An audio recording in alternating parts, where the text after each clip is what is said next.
안녕하세요. 오늘은 여러분께서 관심을 보여주신 그 투자 전략가 데이비드 헌터의 경제 전망 자료를 가지고 좀 깊이 있는 얘기를 나눠볼까 합니다. 네.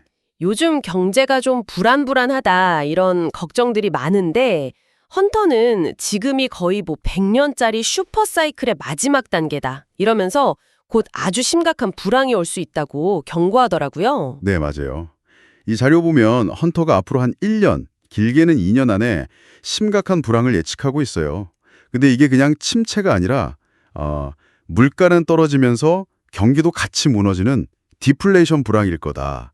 이 점이 좀 특이하죠? 디플레이션이요?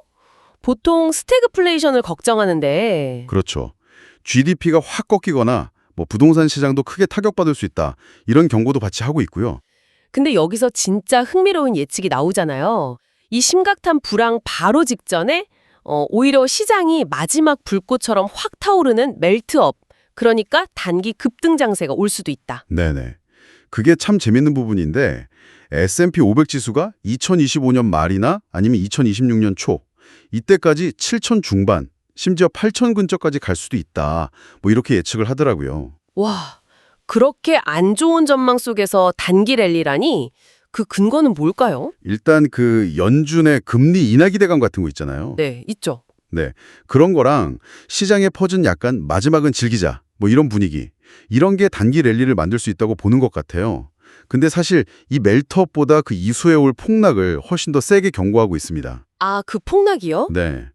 2026년 말에서 2027년 초 사이에 S&P 500 지수가 무려 80%까지 폭락할 수 있다. 그 촉매제는 뭐라고 하나요? 몇 가지를 드는데 일단 시장 자체가 너무 과열됐다 이거랑 또 경제적 불평등이 너무 심해진 거 그리고 결정적으로는 이제 연준의 통화 정책이 좀 한계에 다다랐다 이렇게 봐요. 아, 정책의 한계. 네.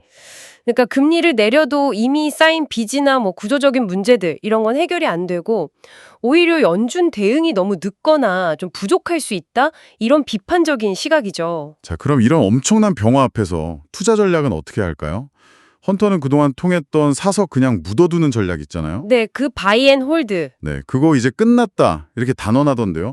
이건 좀 센 발언 아닌가요? 그렇죠. 굉장히 강한 주장인데 그 이유가 뭐냐면 이제 기술주 중심의 시대는 저물고 새로운 투자 리더십은 실물 자산, 특히 원자재로 넘어갈 거다 이렇게 보기 때문이에요. 아, 원자재로요? 네, 수십 년간 저금리랑 기술주 랠리가 이뤄졌는데 그게 끝나고 이제 실제 가치가 있는 자산이 주목받는 시대로 바뀐다는 거죠.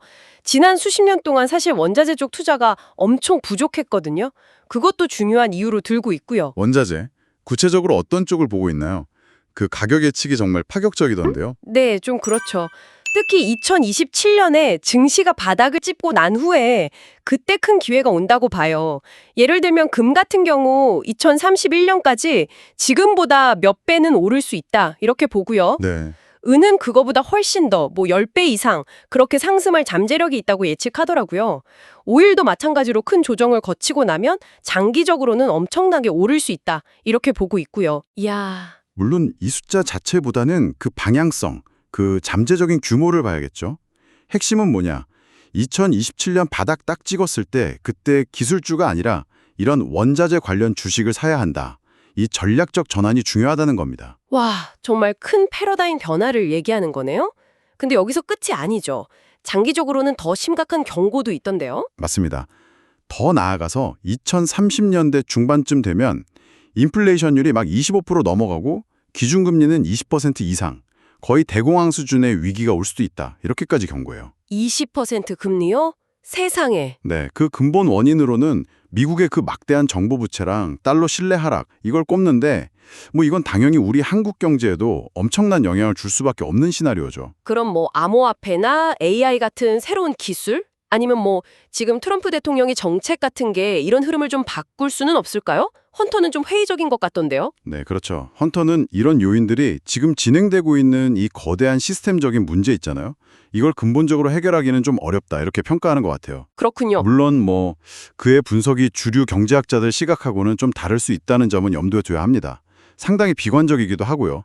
하지만 기존의 틀을 좀 깨는 경고라는 점에서 한 번쯤 귀 기울여 볼 필요는 있겠죠. 자, 오늘 데이비드 헌터의 예측을 통해서 어쩌면 우리 앞에 다가올지 모를 경제 격변기, 그리고 새로운 투자 기회에 대해 한번 짚어봤습니다. 단기 멜트업 가능성 뒤에 숨어있는 엄청난 폭락 위험, 그리고 그 이후에는 원자재 중심의 투자 패러다임으로 바뀔 수 있다. 이게 핵심이었네요. 네, 맞습니다. 그리고 그의 말대로라면 2027년 이후에는 하이퍼 인플레이션, 또 급격한 금리 인상 가능성까지도 열려 있는 거니까요. 정말 급진적인 전망이지만 우리 경제 시스템이 가진 어떤 취약점에 대해서 다시 한번 생각해보게 만드는 그런 분석인 것 같습니다. 네, 마지막으로 여러분께 한번 질문을 던져보고 싶습니다. 만약 정말 헌터의 예측처럼 멜트업 후 폭락, 그리고 원자재 시대의 도래, 이런 시나리오가 현실이 된다면 여러분의 현재 투자 계획이나 또 위험 관리 방식에는 어떤 변화를 주어야 할까요? 한번 깊이 고민해 보시면 좋을 것 같습니다.